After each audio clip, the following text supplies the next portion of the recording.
Saya akan kembali mengulang pelajaran kita dari sudah 4 bagian kita pelajari. Yang pertama kita sudah mempelajari definisi dari doktrin Allah Tritunggal. Ya, itu poin pertama yang kita pelajari. Poin yang kedua adalah kesulitan di dalam mempelajari doktrin Allah Tritunggal. Apa saja yang menjadi kesulitan-kesulitan? Karena namanya belajar tentang Allah, kita belajar tentang Sang Pencipta yang kekal, yang tidak terbatas, maka otomatis menjadi kesulitan tersendiri bagi kita. Karena itu poin yang ketiga kita mempelajari sikap dalam mempelajari doktrin Allah Tritunggal. Bagaimana sikap yang benar dalam belajar doktrin Tritunggal. Pada poin yang keempat, kita belajar dasar Alkitabiah dari doktrin Allah Tritunggal. Banyak ayat sudah kita pelajari. Lalu yang kelima, penjelasan tentang 3 pribadi, 1 hakikat.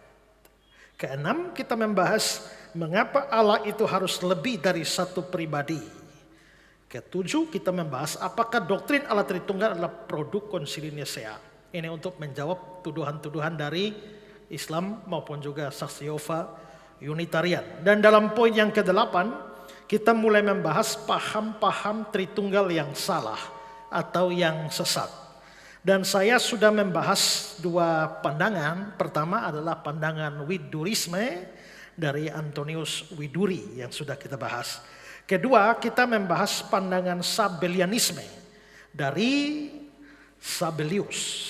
Widurisme adalah paham bahwa Allah itu esa sebagai penambahan atau penjumlahan atau kebersamaan dari sejumlah unsur. Jadi Bapa tambah Anak tambah Roh Kudus menjadi satu Allah. Maka Bapa sendiri sepertiga Allah, Anak sepertiga, Roh Kudus sepertiga. Kapan 3-3 kumpul baru menjadi satu Allah. Ya, kita sudah pelajari itu.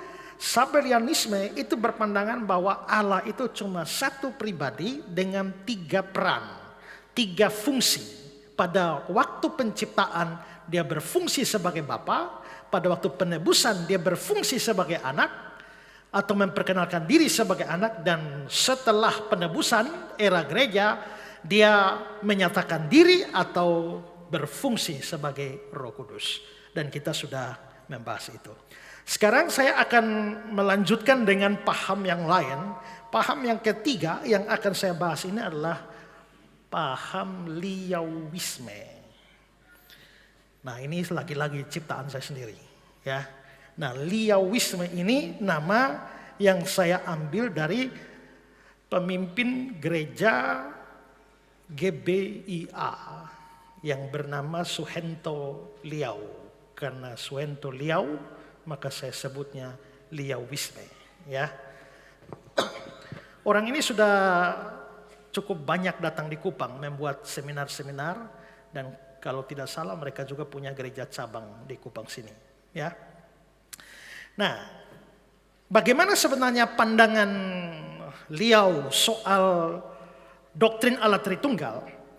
Sebenarnya saya tidak membaca tulisan dia langsung tentang doktrin Tritunggal. Dalam sebuah diskusi di Facebook, pada waktu dia menjelaskan soal baptisan, ya, pada waktu dia menjelaskan soal posisi atau prinsip gereja mereka soal baptisan, dia menjelaskan itu ternyata di dalamnya mengandung konsep Tritunggal tertentu. Nah, dia bilang apa? Mari kita lihat kata-kata dari Suhento Liau. Dia bilang begini: kepada orang yang mau bergabung sebagai murid, maksudnya murid di gereja mereka, diminta untuk membuat pengakuan imannya di hadapan jemaat dan menyerahkan dirinya untuk ditenggelamkan ke dalam air. Itu baptisan. Ditenggelamkan ke dalam air artinya mereka menerima baptisan Islam. Ditenggelamkan ke dalam air dalam nama Allah Bapa, Putra, dan Roh Kudus, yaitu Yesus. Allah Bapa, Putra, dan Roh Kudus, yaitu Yesus, sebagai gambaran bahwa dia telah mati dan dikuburkan bersama Kristus. Jadi Allah Bapa, Putra, Roh Kudus, yaitu Yesus. Dari kata-kata ini terlihat bahwa kelihatannya dia menganggap Bapa, Anak, Roh Kudus, yaitu Yesus. Dan ini ditegaskan lagi dalam tulisannya yang lain. Dia katakan begini, karena nama Bapa adalah Yesus, nama Anak juga Yesus, nama Roh Kudus juga Yesus, maka itu yaitu Yesus. Ya.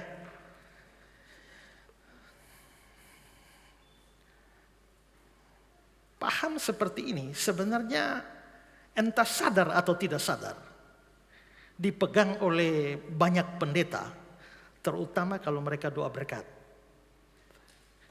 dalam nama Bapa, Anak, dan Roh Kudus, yaitu Yesus. Pada waktu saudara nonton video saya sama Gilbert Lumaindong lagi bercakap-cakap, habis itu kan terakhir ada doa. Dan dia berdoa dalam nama Bapa, Anak, Roh Kudus, yaitu Yesus. Coba lihat satu cuplikan video ini.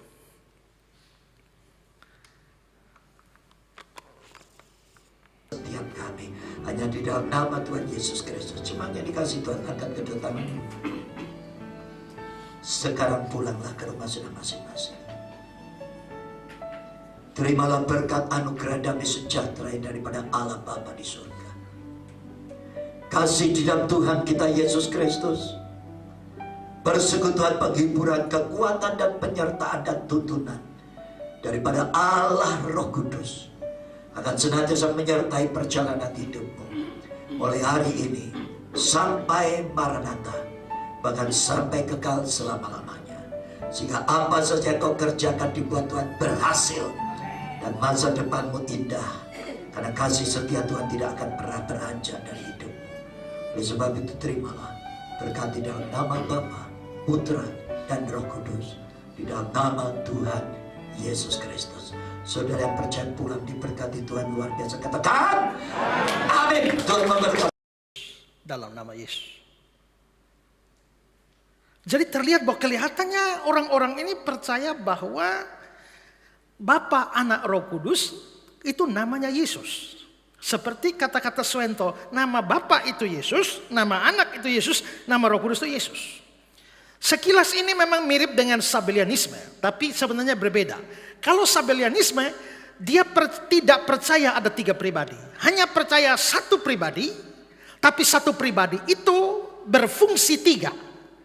Tapi Suhento Liau percaya bahwa memang ada 3 pribadi, tapi 3 pribadi itu 3-tiganya bernama Yesus.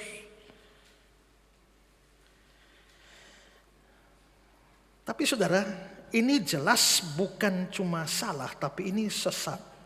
Ingat bahwa Allah itu 3 pribadi dengan satu hakikat yang sama, yaitu Bapa, Anak, dan Roh Kudus, dan yang menjelma menjadi manusia itu hanya pribadi kedua, Sang Anak, dan waktu dia menjelma, dia diberi nama Yesus. Mari kita lihat 1 Yohanes 5 ayat 20. Akan tetapi kita tahu bahwa Anak Allah itu pribadi kedua, Anak Allah telah datang dan telah mengaruniakan pengertian kepada kita supaya kita mengenal yang benar dan kita ada di dalam yang benar dan dalam Anaknya pribadi kedua, Yesus Kristus. Jadi yang bernama Yesus Kristus itu adalah Sang Anak. Yesus itu adalah nama manusia dari Sang Anak. Karenanya nama Yesus itu selalu dikaitkan dengan Sang Anak. Nama Yesus selalu dikaitkan dengan Anak Allah dan tidak pernah dikaitkan dengan Bapa, tidak pernah dikaitkan dengan Roh Kudus. Coba kita lihat sejumlah ayat dalam Markus 1 ayat 1. Inilah permulaan Injil tentang Yesus Kristus, Anak Allah. Jadi Anak Allah pribadi kedua itu disebut Yesus. Kisah 9 ayat 20. Ketika itu juga dia memberitakan Yesus di rumah ibadah dan mengatakan bahwa Yesus adalah Anak Allah. Jadi yang disebut Yesus itu adalah Sang Anak, atau Sang Anak itu Yesus. Lalu 2 Korintus 1 ayat 19. Karena Yesus Kristus Anak Allah. Jadi terlihat bahwa di dalam banyak ayat Alkitab masih bisa ditunjukkan banyak lagi bahwa Nama Yesus adalah nama manusia, nama pribadi kedua dari Allah Tritunggal pada saat berinkarnasi. Karenanya kalau Suhento Liau menganggap bahwa Bapa dan Roh Kudus juga bernama Yesus, ini sebenarnya paham yang kacau, saudara. Kalau Bapa juga Yesus, Anak juga Yesus, Roh Kudus juga Yesus. Waktu kita baca banyak ayat di mana ada Bapa di situ, ada Yesus di situ, ada Roh Kudus di situ, kita akan pusing. Karena semuanya bernama Yesus. Contoh, Matius 11 ayat 25. Setiap kali Bapa nama Yesus, ya Yesus juga. Pada waktu itu berkatalah Yesus, aku Yesus bersyukur kepada Yesus. Kan Bapa juga Yesus. Lalu Yesus bersyukur kepada Yesus. 1 Korintus 1 ayat 3. Kasih karunia dan damai sejahtera dari Allah Bapa kita, Yesus, dan dari Tuhan Yesus Kristus. Jadi kasih karunia dari Yesus dan dari Yesus. Double. 2 Korintus 1 ayat 3. Terpujilah Allah Bapa. Kalau Allah Bapa itu Yesus, terpujilah Yesus Tuhan kita, Yesus Kristus.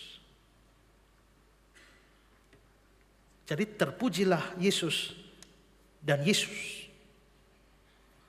2 Korintus 11 ayat 31. Allah yaitu Bapa. Bapa itu Yesus. Dari Yesus. Jadi Yesus itu Yesus dari Yesus. Kisah 10 ayat 38. Yaitu tentang Yesus dari Nazaret. Bagaimana Bapa, Yesus, mengurapi dia, Yesus, dengan Roh Kudus, Yesus. Jadi, Yesus dari Nazaret itu diurapi oleh Yesus dengan Yesus.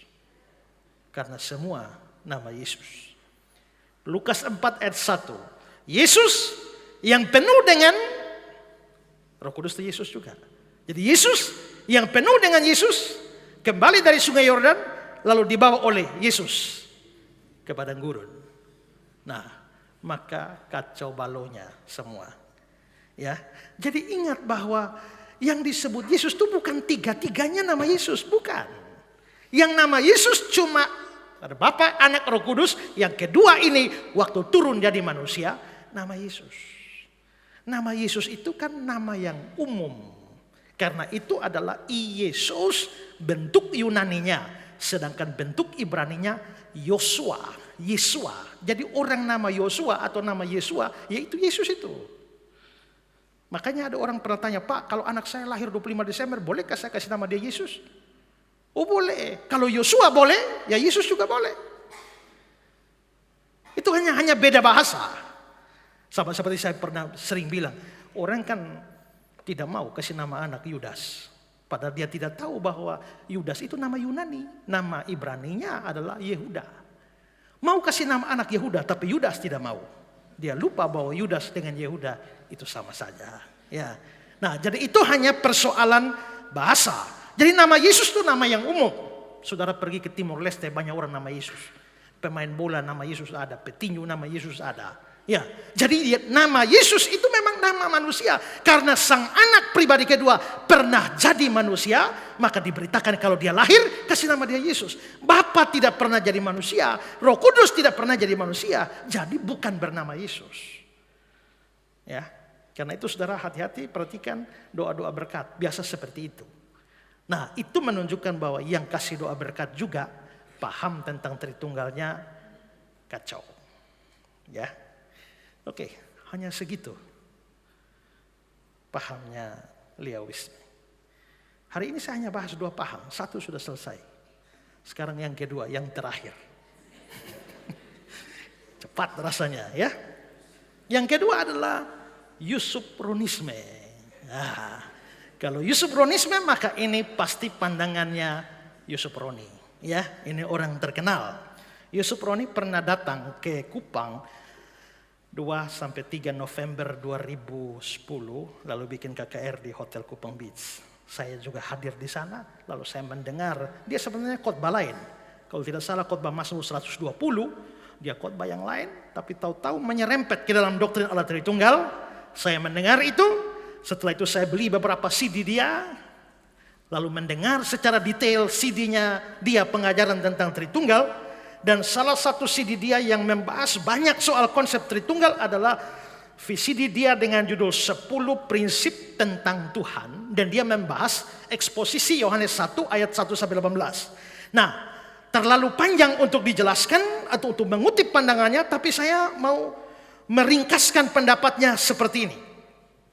Yusuf Roni beranggapan bahwa sejak kekekalan hanya ada satu pribadi.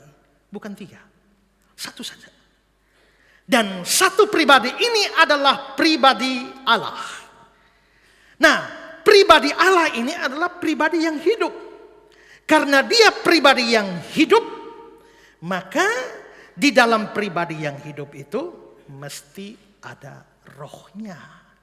Kalau tidak ada roh, tidak hidup. Lalu juga di dalam pribadi Allah itu juga ada firman-Nya. Firman itu kata-kata. Ya. Keberadaan roh di dalam diri atau pribadi Allah yang esa itu harus ada, wajib ada, mustahil tidak ada. Ini kalimatnya Yusuf Roni. Harus ada, wajib ada, mustahil tidak ada. Jadi Allah yang satu itu di dalam dia ada roh. Roh itu harus ada. Roh itu wajib ada. Roh itu mustahil tidak ada. Mengapa? Karena Allah itulah yang menciptakan manusia sebagai makhluk roh. Kalau Allah menciptakan manusia sebagai makhluk roh, bagaimana mungkin Allah tidak punya roh? Atau Allah sendiri tidak atau bukan roh? Bagaimana mungkin yang tidak punya roh bisa menghasilkan satu roh? Karena itu keberadaan roh di dalam Allah yang esa itu harus ada, wajib ada, mustahil tidak ada. Sampai di sini paham kah? Intinya begini.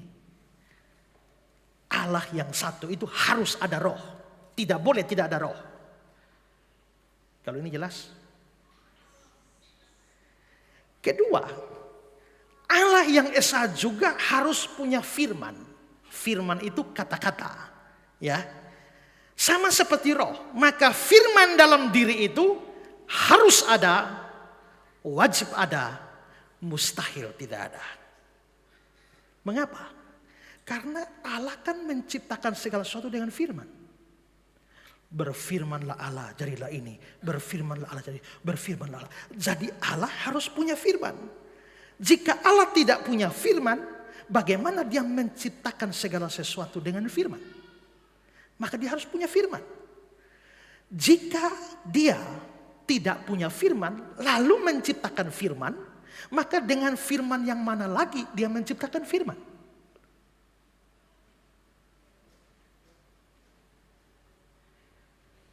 Pahamkah? Kita rubah firman dan kata-kata. Allah itu harus punya kata-kata. Karena dengan berkatalah Allah mencipta. Atau Allah mencipta melalui perkataannya. Jikalau dia tidak punya kata, bagaimana dia mencipta? Kalau dia tidak punya kata, lalu dia menciptakan kata. Dengan kata apa dia menciptakan kata?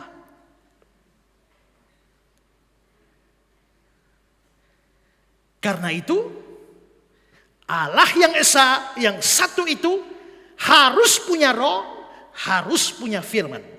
Keberadaan roh dan firman di dalam diri Allah yang satu itu harus ada, wajib ada, mustahil tidak ada.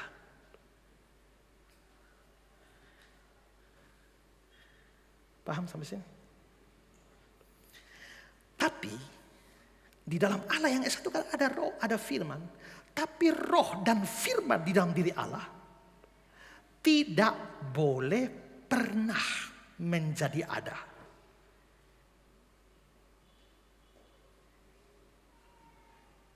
Tidak boleh ada saat di mana roh tidak ada di dalam diri Allah. Tidak boleh ada saat di mana firman tidak ada dalam diri Allah. Dengan kata lain, roh itu harus ada di dalam diri Allah dari kekal. Firman itu harus ada dalam diri Allah dari kekal. Maka sebagaimana Allah kekal, demikian juga roh Allah kekal, demikian juga firman Allah kekal. Ada amin? Amin? Masih takut ini ya. Mari kita lihat kutipannya. Firman atau kata-kata di dalam diri Allah itu juga roh, bersifat kekal. Roh dan firman atau kata-kata di dalam diri Allah itu sama kekalnya dengan Allah. Mereka tidak diciptakan, maksudnya mereka adalah firman dan roh. Mereka tidak diciptakan. Karena kalau roh dan firman itu diciptakan Allah, maka ada saat di mana roh dan firman tidak ada. Atau ada saat di mana Allah tidak mempunyai roh dan firman.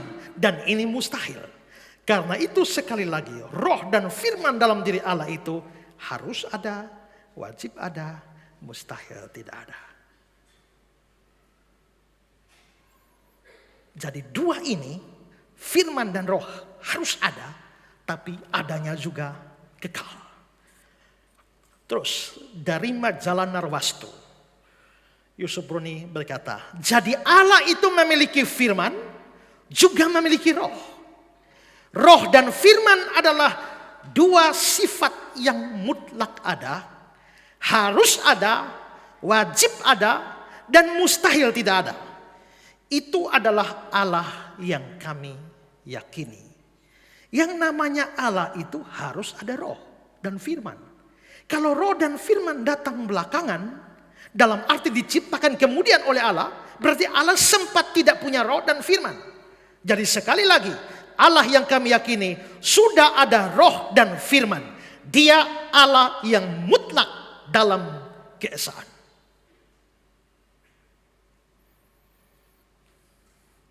Paham sampai sini?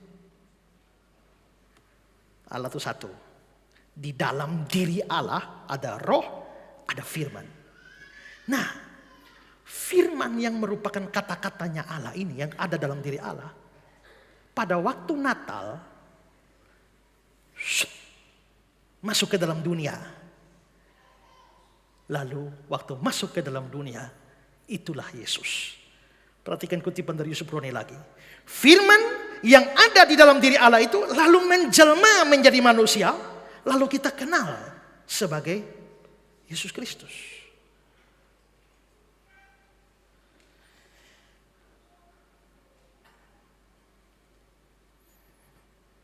Lalu, apakah roh dan firman dalam pra-eksistensinya, firman sebelum jadi manusia, apakah itu adalah pribadi Allah? Menurut Yusuf Bruni, tidak. Allah itu hanya punya satu pribadi yang dia sebut sebagai zat. Jadi yang disebut zat Allah itu ya pribadi Allah. Sedangkan roh dan firman itu bukan zat, tapi itu hanya sifat hipostasis dari zat saja. Saudara, ini ya, kalau yang saya ajarkan ada 3 pribadi, Bapa, Anak, Roh Kudus. Betul-betul ada 3 pribadi. Keesaannya itu terletak pada kesatuan dan kesamaan hakikat. Membuat biarpun ada 3 pribadi berbeda, Bapa bukan Anak, Anak bukan Roh Kudus bukan Bapa, tapi ketiganya mempunyai hakikat yang sama dan satu, maka tidak 3 Allah, tapi satu Allah. Tapi di sini menurut Yusuf Bruni tidak, hanya ada satu pribadi. Roh yang disebut Roh Kudus itu bukan pribadi, itu cuma sifatnya Allah. Firman itu bukan pribadi, firman itu cuma sifatnya Allah. Sederhananya, Allah yang satu itu punya dua sifat, yaitu roh dan firman. Jadi kalau ditanya, apakah roh Allah itu adalah Allah? Bukan. Itu cuma sifat Allah. Apakah firman Allah itu Allah? Bukan. Itu cuma sifatnya Allah. Itu bukan zat, tapi sifat dari zat. Perhatikan kata-kata Yusuf Roni. Karenanya monoteisme agama Yahudi adalah akar dari monoteisme agama Kristen. Itu seharusnya. Anak di sini adalah sifat dari zat. Yang disebut satu Allah. Anak sifat dari zat. Berarti anak itu bukan Allah. Anak hanya sifat dari Allah. Bahasa Yunaninya hipostasis dari ousia. Karena itu, waktu Natal yang menjelma jadi manusia, itu siapa? Allah? Bukan. Yang menjelma menjadi manusia, menurut Yusuf Roni, itu firman Allah, bukan Allah.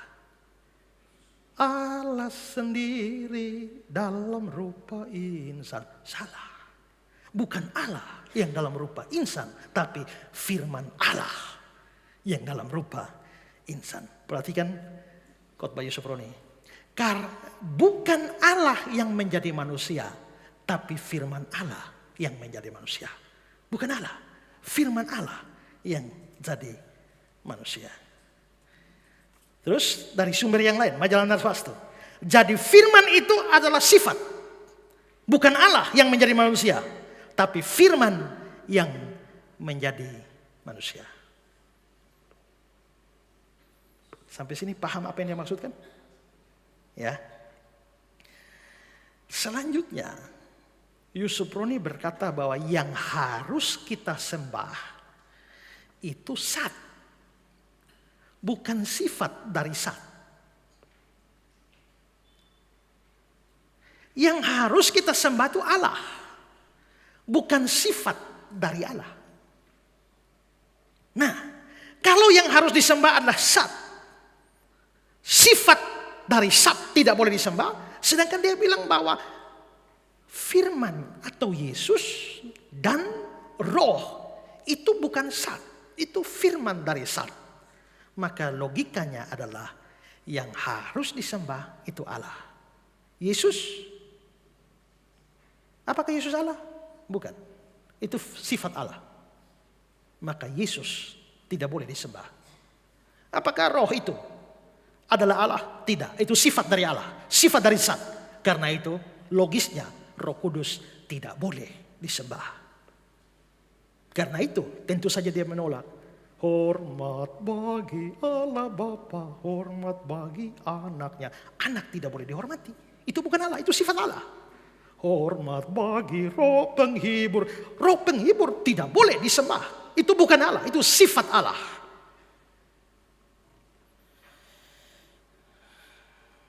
Perhatikan kutipannya. Jadi, di sini disimpulkan dengan kata lain bahwa yang disembah adalah zat. Zat itu tidak bisa disamakan dengan apapun. Yang disembah adalah zat, Allahnya. Tapi sifat Allah, sifat dari zat yaitu roh dan firman tidak boleh disembah. Kenapa tidak boleh disembah? Kenapa firman dan roh tidak boleh disembah? Karena keduanya bukan Allah, hanya sifat Allah. Dan karena itu Yusuf Roni juga menolak istilah Allah anak dan Allah Roh Kudus. Perhatikan kutipannya. Jadi Allah itu memiliki firman, juga memiliki roh. Roh dan firman adalah dua sifat yang mutlak ada. Harus ada, wajib ada, mustahil tidak ada. Itu adalah Allah yang kami yakini. Yang namanya Allah itu harus ada roh dan firman. Kalau roh dan firman datang belakangan, dalam arti diciptakan kemudian oleh Allah, berarti Allah sempat tidak punya roh dan firman. Jadi sekali lagi, Allah yang kami yakini sudah ada roh dan firman, dia Allah yang mutlak dalam keesaannya. Jadi kita jangan mengatakan Allah Bapa, Allah Anak, Allah Roh Kudus. Jangan. Kalau Allah Bapa bisa. Tapi Allah Anak, Allah Roh Kudus tidak bisa. Karena Anak dan Roh Kudus bukan zat, bukan Allah. Cuma sifat dari zat, sifat dari Allah. Kalau begini, apakah Yusuf Roni percaya doktrin Tritunggal seperti pandangan Kristen kebanyakan? Lihat lagi kutipan dia. Telah terjadi pergeseran dalam dunia Kristen. Jadi menurut Yusuf Roni, orang Kristen telah bergeser. Tidak lagi menyembah Tuhan, yang disembah justru istilah Trinitas. Istilah Trinitas itulah yang dibela, yang dipahami, bahkan disembah. Esensinya sudah hilang sama sekali. Menurut saya omongan Yusuf Roni ini ngawur ya. Juga bersifat fitnahan. Siapa yang menyembah istilah?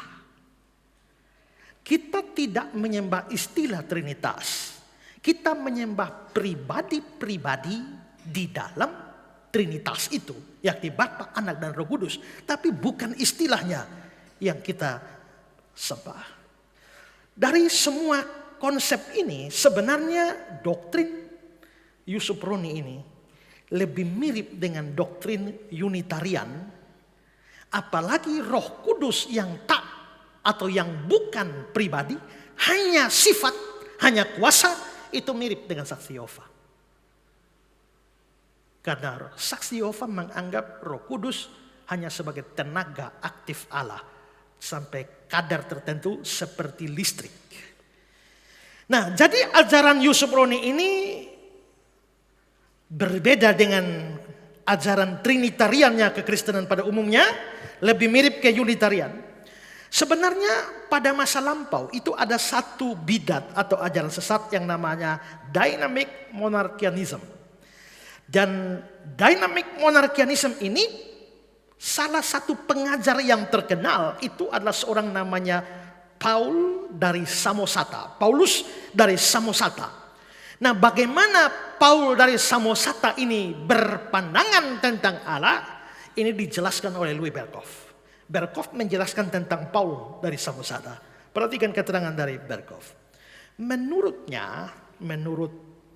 Paul Samosata, logos atau firman memang sehakikat atau dari substansi yang sama dengan Bapa, tapi bukan merupakan seorang pribadi yang berbeda dalam diri Allah. Mirip Yusuf Roni. Dia bisa disamakan dengan Allah karena dia ada dalam dia, sama seperti pikiran akal manusia ada dalam manusia. Dia hanya semata-mata merupakan kuasa yang bukan merupakan pribadi, hadir dalam semua manusia, tapi khususnya bekerja dalam manusia Yesus. Dengan konstruksi doktrin tentang logos atau firman ini, Paul dari Samosata mempertahankan kesatuan dan keesaan Allah sebagai kesatuan pribadi maupun kesatuan hakikat. Karena logos atau firman dan Roh Kudus semata-mata merupakan sifat-sifat yang bukan merupakan pribadi dari Allah. Persis Yusuf Roni.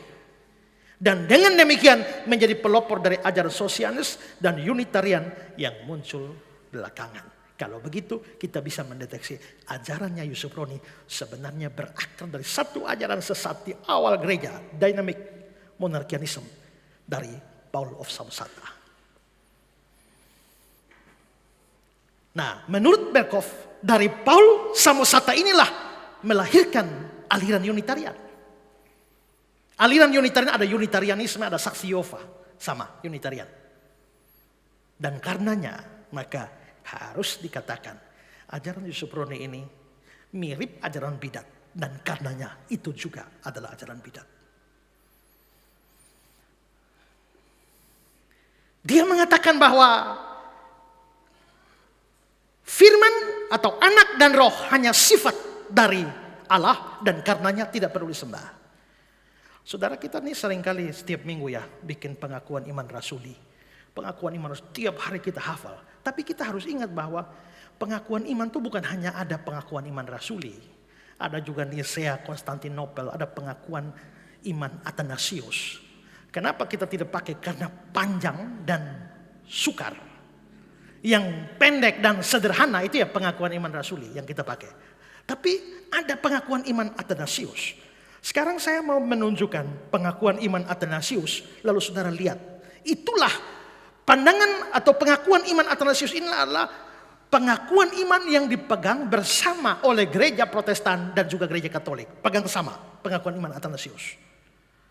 Nah sekarang kita lihat apakah mirip dengan mana? Dengan Eusebro니 kah? Perhatikan mulai dari nomor 3. Tetapi iman Katolik, Katolik di sini bukan agama Katolik, Roma Katolik. Katolik itu artinya umum. Tetapi iman Katolik atau universal atau adalah ini, bahwa kami menyembah satu Allah dalam Tritunggal dan Tritunggal dalam kesatuan. Tidak ada kekacauan atau pencampuran pribadi-pribadi ataupun pemisahan zat. Karena pribadi dari Bapa adalah satu, dari anak adalah pribadi yang lain, dan dari Roh Kudus adalah pribadi yang lain. Ingat, lain berarti Bapa bukan anak, anak bukan Roh Kudus bukan Bapa. 6. Tetapi dari Bapa, dari anak, dari Roh Kudus ada satu keilahian, kemuliaan yang sama atau setara, dan keagungan, kuasa yang berdaulat yang sama kekalnya. Apa adanya Bapa, demikian juga anak dan juga Roh Kudus. Bapa tidak diciptakan, anak tidak diciptakan, Roh Kudus tidak diciptakan. Bapa itu maha besar, anak itu maha besar, Roh Kudus itu maha besar. Bapa itu kekal, anak itu kekal, Roh Kudus itu kekal. Tetapi tidak ada 3 yang kekal, tetapi 1 yang kekal. Demikian juga tidak ada 3 makhluk yang tidak dicipta, juga tidak 3 yang maha besar, tapi 1 yang tidak dicipta dan 1 yang maha besar. Dengan cara yang sama, Bapa adalah maha kuasa, anak adalah maha kuasa, Roh Kudus adalah maha kuasa. Tetapi tidak ada 3 yang maha kuasa, tetapi 1 yang maha kuasa. 15. Demikian juga Bapa adalah Allah, anak adalah Allah, Roh Kudus adalah Allah. Eusebrony bilang Bapa adalah Allah, anak dan Roh Kudus bukan Allah, tapi sifat Allah. Ini jelas ajaran Eusebrony beda dengan pengakuan iman Athanasius. Tetapi tidak ada 3 Allah, tapi 1 Allah. Demikian pula Bapa adalah Tuhan, anak adalah Tuhan, Roh Kudus adalah Tuhan. Tapi tidak ada 3 Tuhan, tetapi 1 Tuhan. Karena sebagaimana kami didorong seperti ini oleh kebenaran Kristen untuk mengakui setiap pribadi secara terpisah atau individual sebagai Allah dan Tuhan. Jadi Bapa sendiri tanpa anak, tanpa Roh Kudus, Tuhan, Allah. Anak tanpa Bapa tanpa Roh Kudus, Tuhan atau Allah. Roh Kudus tanpa Bapa tanpa anak juga adalah Tuhan Allah. Terpisah-pisah tetap adalah Allah. Demikian pula kami dilarang oleh agama Katolik atau universal atau untuk mengatakan bahwa ada 3 Allah atau Tuhan. Bapa tidak dibuat dari apapun, tidak diciptakan, tidak diperanakan. Anak itu dari Bapa saja, tidak dibuat, tidak dicipta, tetapi diperanakan. Karena diperanakan, maka dia disebut anak. Roh Kudus itu dari Bapa dan anak, tidak dibuat, tidak dicipta, tidak diperanakan, tapi keluar. Karena itu ada 1 Bapa, bukan 3 Bapa. 1 anak, bukan 3 anak. 1 Roh Kudus, bukan 3 Roh Kudus. Dan dalam Tritunggal ini tidak ada yang pertama atau terakhir. Tidak ada yang lebih besar atau lebih kecil. Tapi ketiga pribadi yang sama-sama kekal dan setara di antara mereka sendiri. Sehingga mereka semua secara keseluruhan, seperti dikatakan di atas, baik kesatuan dalam Tritunggal maupun Tritunggal dalam kesatuan, harus disembah. Maka Bapa, Anak, Roh Kudus disembah. Tapi Eusebrony tidak mau menyembah firman dan roh, karena itu bukan Allah, cuma sifat Allah. Maka jelas ajaran Eusebrony menyimpang dari pengakuan iman Athanasius yang sudah dari tempo dulu, abad-abad awal gereja, yang dipercaya seluruh orang Kristen, termasuk Protestan dan Katolik. Nah, sekarang saya mau berikan tanggapannya. Jelas dia menyalahi pengakuan iman. Tapi pengakuan iman tak sekuat firman Tuhan. Karena itu kita tidak hanya berdasar pada pengakuan iman, tapi kita juga akan melihat kitab suci. Tadi kita sudah lihat dalam salah satu kutipan, Yusuf Roni berkata bahwa Allah itu mutlak dalam keesaan. Tapi waktu saya membahas soal dasar Alkitabiah, saya sudah menunjukkan Allah memang esa, tapi dalam keesaan Allah ada kejamakan tertentu. Dan karenanya kita harus menyimpulkan bahwa Allah memang esa, tapi tidak esa mutlak. Karena itu maka kita percaya Tritunggal. Saya tidak mengulang itu karena sudah dibahas. Sekarang yang kedua adalah menurut Yusuf Roni, firman dalam kepradaannya, praeksistensinya, maksudnya sebelum dia jadi manusia, dia hanya sifat, bukan pribadi. Saudara bisa bedakan? Saudara bisa bedakan antara diri saudara dan sifat saudara? Bisa tidak?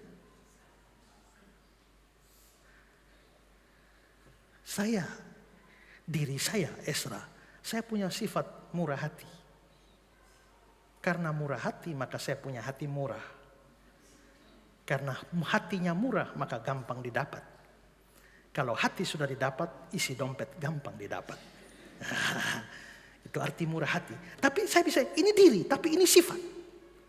Nah sekarang kita mau coba melihat apakah keberadaan firman ini kan Yesus, anak, sang anak. Nanti jadi manusia kan nama Yesus.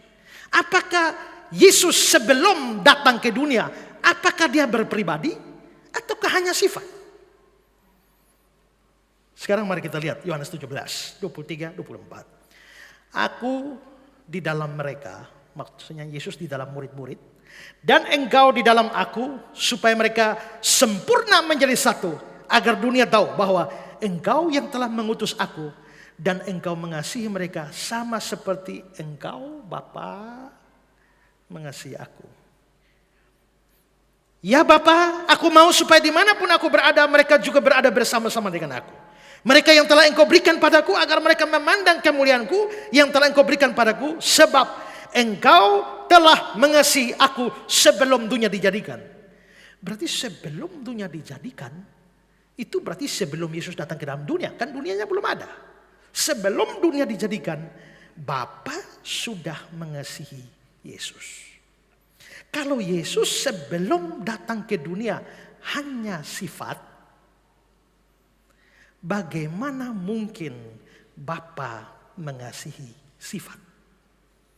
Saya tanya, saudara punya sifat apa? Lemah lembut. Bisakah saudara mengasihi lemah lembut? Mengasihi sifat saudara?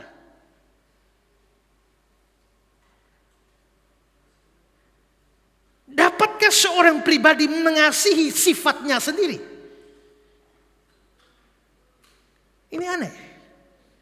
Harusnya adalah jikalau Bapa mengasihi anak, maka anak harus pribadi. Pribadi yang bisa menerima kasih. Seperti Bapa yang mengasihi adalah pribadi, anak yang dikasihi harus pribadi. Tapi kalau anak ini, firman ini hanya sifat, maka Bapa sedang mengasihi sifatnya sendiri.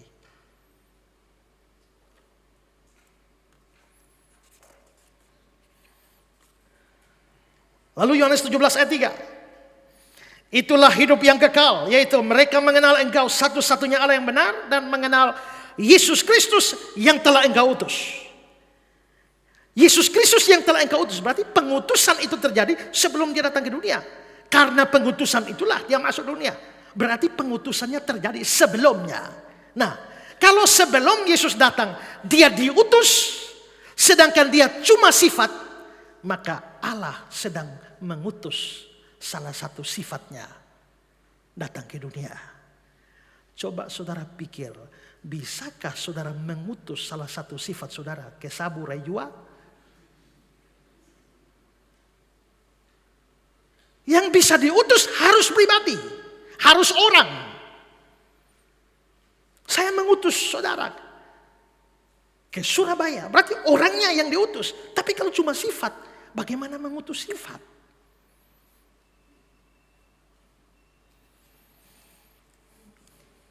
Sekarang tentang Roh Kudus juga sama. Yohanes 14 ayat 26. Tetapi penghibur, yaitu Roh Kudus yang akan diutus oleh Bapa. Kalau roh itu bukan pribadi, hanya sifat, dan Bapa mengutus roh, berarti Bapa mengutus sifat. Sama seperti firman tadi. Yohanes 15 ayat 26. Jika penghibur yang kuutus dari Bapa, sama. Berarti ada pengutusan sifat.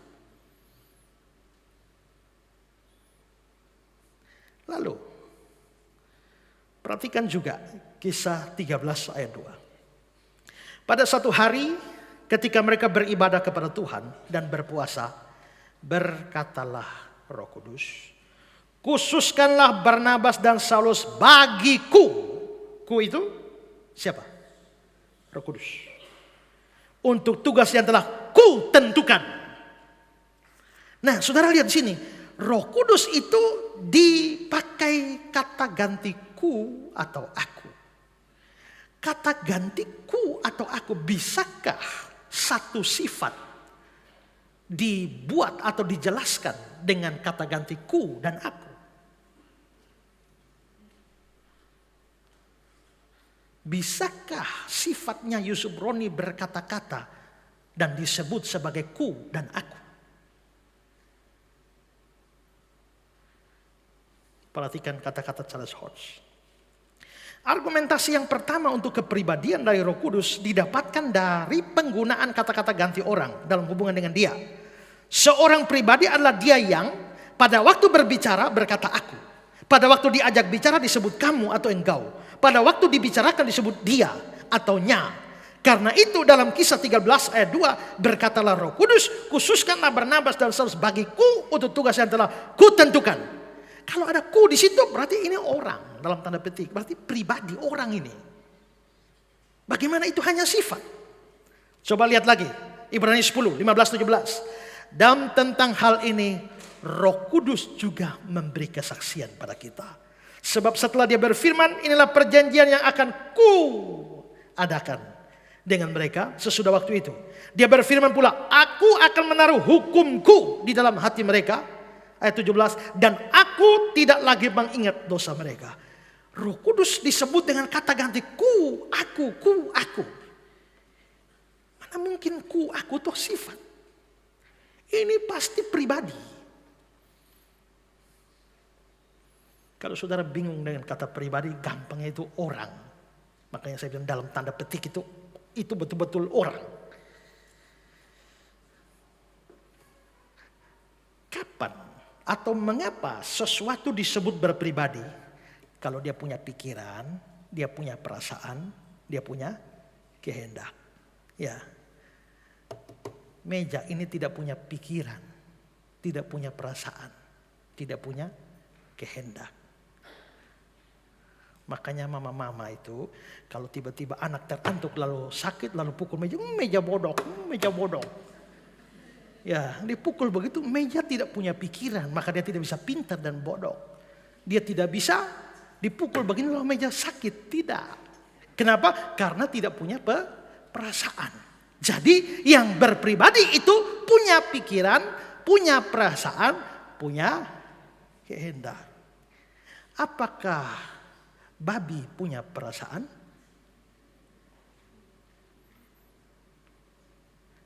Rasa perasaan itu termasuk rasa takut. Apakah babi punya perasaan? Apakah anjing punya perasaan? Punya. Apakah babi anjing punya kehendak? Punya. Hendak makan. Tapi apakah babi punya pikiran?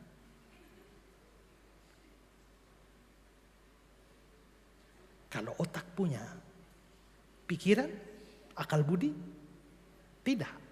Karena itulah babi dan anjing tidak bisa disebut sebagai pribadi. Manusia punya pikiran, punya perasaan, punya kehendak. Berarti manusia adalah pribadi. Allah punya pikiran, perasaan, kehendak. Berarti Allah pribadi. Malaikat punya pikiran, perasaan, kehendak. Makanya malaikat pribadi. Setan punya pikiran, perasaan, dan kehendak. Makanya setan juga adalah pribadi. Pribadi itu pikiran, perasaan, kehendak. Nah sekarang Roh Kudus bagaimana? Kalau Roh Kudus hanya sifat. Sifat itu tidak punya pikiran. Sifat tidak punya perasaan. Sifat tidak punya kehendak. Sekarang lihat Yohanes 14 ayat 26. Tetapi penghibur, yaitu Roh Kudus yang akan diutus oleh Bapa dalam namaku, dialah yang mengajarkan segala sesuatu padamu dan akan mengingatkan kamu. Roh Kudus ternyata bisa mengajar dan bisa mengingatkan. Berarti Roh Kudus punya pikiran. Jika Yusuf Roni menganggap Roh Kudus bukan pribadi, hanya sifat, apakah sifatnya Yusuf Roni bisa mengajar dan mengingatkan dia? Efesus 4 ayat 30. Dan janganlah kamu mendukakan Roh Kudus Allah. Berarti Roh Kudus bisa berduka. Yesaya 63 ayat 10. Tetapi mereka memberontak dan mendukakan Roh Kudusnya. Roh Kudus bisa berduka. Kalau begitu Roh Kudus punya perasaan. Dia punya perasaan. Sifat saudara, apakah sifat saudara punya perasaan? Roma 15 ayat 30. Tetapi demi Kristus Tuhan kita dan demi kasih Roh. Di sini ada istilah kasih Roh, dalam versi King James disebut the love of the Spirit. Kasih dari Roh. Berarti Roh itu mempunyai kasih.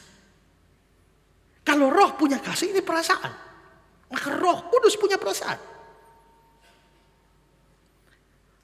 Kalau sifat saja, mana ada sifat punya kasih, sifat punya perasaan kasih. 1 Korintus 12 ayat 11. Tetapi semua ini dikerjakan oleh Roh. Yang satu dan yang sama, yang memberikan karunia kepada tiap-tiap orang secara khusus seperti yang dikehendakinya. Berarti ini Roh Kudus punya kehendak. Maka dia punya pikiran, dia punya perasaan, dia punya kehendak. Maka ini adalah tanda kepribadian. Maka Roh Kudus itu adalah satu pribadi dan bukan hanya sifat. Seperti pandangan Yusuf Roni. Alkitab juga melimpah dengan ayat-ayat yang menyatakan Roh Kudus melakukan tindakan-tindakan tertentu dan itu hanya mungkin dilakukan oleh pribadi. Misalnya Nehemia 9 ayat 20. Dan engkau memberikan pada mereka rohmu yang baik untuk mengajar mereka. Roh ternyata bisa mengajar. Yohanes 15 ayat 26. Dia akan bersaksi tentang aku. Berarti Roh Kudus bisa bersaksi. Yohanes 16 ayat 8. Dia akan menginsyafkan dunia akan dosa. Roh Kudus bisa menginsyafkan. Roma 8 ayat 26. Roh membantu kita dalam kelemahan. Roh sendiri berdoa untuk kita. Berarti dia bisa berdoa. Roma 8 ayat 14. Semua orang yang dipimpin Roh Allah. Berarti Roh bisa memimpin. Kisah 8 ayat 29. Lalu kata Roh kepada Filipus. Berarti Roh bisa berbicara. Kisah 18 6 7. Mereka melintasi tanah Frigia dan tanah Galatia karena Roh Kudus mencegah mereka. Ayat 7, Roh Yesus tidak mengizinkan mereka. Roh bisa mencegah, bisa tidak mengizinkan. Kisah 15 ayat 28. Sebab adalah keputusan Roh Kudus. Roh Kudus bisa memutuskan. Kisah 6 ayat 10. Roh yang mendorong dia berbicara. Roh bisa mendorong. Mazmur 143 ayat 10. Rohmu yang baik itu menuntun aku. Roh bisa menuntun. 1 Tesalonika 1 ayat 6. Dengan sukacita yang dikerjakan oleh Roh Kudus. Berarti Roh Kudus bisa bekerja. Apakah ini gejala sifat atau gejala pribadi? Pribadi. Saya berikan kutipan dari Herbert Lockyer. Secara keseluruhan, sekitar 160 teks dalam Perjanjian Lama dan Perjanjian Baru menyinggung tindakan-tindakan dari Roh. Menyangkal kepribadian bagi dia sama dengan membuang ayat-ayat referensi ini, membuat ayat-ayat referensi ini tak mempunyai arti dan menggelikan. Ada 160 ayat yang semua bicara tentang Roh Kudus itu pribadi. Kalau Yusuf Roni mengatakan Roh itu hanya sifat, dia membuang 160 ayat ini. Dan jelas itu ajaran yang tidak alkitabiah. Di dalam Alkitab juga ada hal-hal yang bisa dilakukan terhadap Roh Kudus. Tadi Roh Kudusnya melakukan. Sekarang dilakukan terhadap Roh Kudus yang hanya bisa masuk akal kalau dia adalah pribadi. Coba Kisah 7 ayat 51. Hai orang-orang yang keras kepala dan tidak bersurat hati dan telinga, kamu selalu menentang Roh Kudus. Kalau roh cuma sifat, bisakah kamu menentang sifat? Dalam bahasa saksi Yehova, Roh Kudus itu cuma tenaga aktif seperti listrik. Bisakah saudara menentang listrik? Yang bisa ditentang harus pribadi. Matius 12, 31-32. Segala dosa dan hujat manusia diampuni, tapi hujat terhadap Roh Kudus. Lalu ayat 32. Tetapi jika dia menentang Roh Kudus, tidak dia dapat diampuni. Berarti Roh Kudus bisa dihujat, Roh Kudus bisa ditentang. Yang bisa dihujat dan bisa ditentang hanya pribadi. Kita tidak bisa menentang sesuatu yang bukan pribadi atau hanya sekedar kuasa. Ibrani 10:29. Di bagian akhirnya, yang menganggap najis darah perjanjian yang menguduskannya dan yang menghina roh kasih karunia. Menghina, berarti Roh Kudus bisa dihina. Yang bisa dihina adalah yang punya pikiran, punya perasaan, punya kehendak. Kalau dia tidak punya pikiran, perasaan, kehendak, lu hina sampai bengkok juga, dia tidak akan terhina. Coba kau hina itu pohon di sana, pohon kelapa di sana, hina dia. Mulut keluar darah pun pohon tetap berdiri dengan teguh kan? Ya kan? Karena pohon bukan pribadi, tidak bisa dihina. Yang bisa dihina, bisa ditentang hanya pribadi yang punya pikiran, perasaan, kehendak. Kisah 5, 3 dan 9. Tetapi Petrus berkata, Ananias, mengapa hatimu dikuasai iblis sehingga engkau mendustai Roh Kudus? Ayat 9. Mengapa kamu berdua sepakat untuk mencobai Roh Tuhan? Berarti Roh Kudus bisa dicobai, bisa didustai. Yang bisa didustai hanya pribadi. Kamu tidak mungkin bisa berdusta terhadap batu. Ya, kamu tidak bisa berdusta terhadap mobilmu. Tidak. Hanya yang berpribadi, yang punya pikiran, perasaan dan kehendak yang bisa didustai. Kalau begitu, kita berkesimpulan bahwa sebenarnya Sang Firman sebelum jadi manusia, dia adalah pribadi. Roh Kudus juga adalah pribadi. Kalau Bapa juga adalah pribadi, maka sebenarnya ada 3 pribadi, yaitu Bapa, Anak, dan Roh Kudus. Dan karena hakikatnya sama, bukan sifat, dua ini bukan sifat, maka hakikatnya sama, satu, maka ketiganya adalah Allah, walaupun bukan 3 Allah. Maka di sini harus disimpulkan ajaran Yusuf Roni adalah ajaran yang sesat. Dalam seri berikut saya akan bahas pandangan Benny Hinn dan pandangan Erastus Sabdono.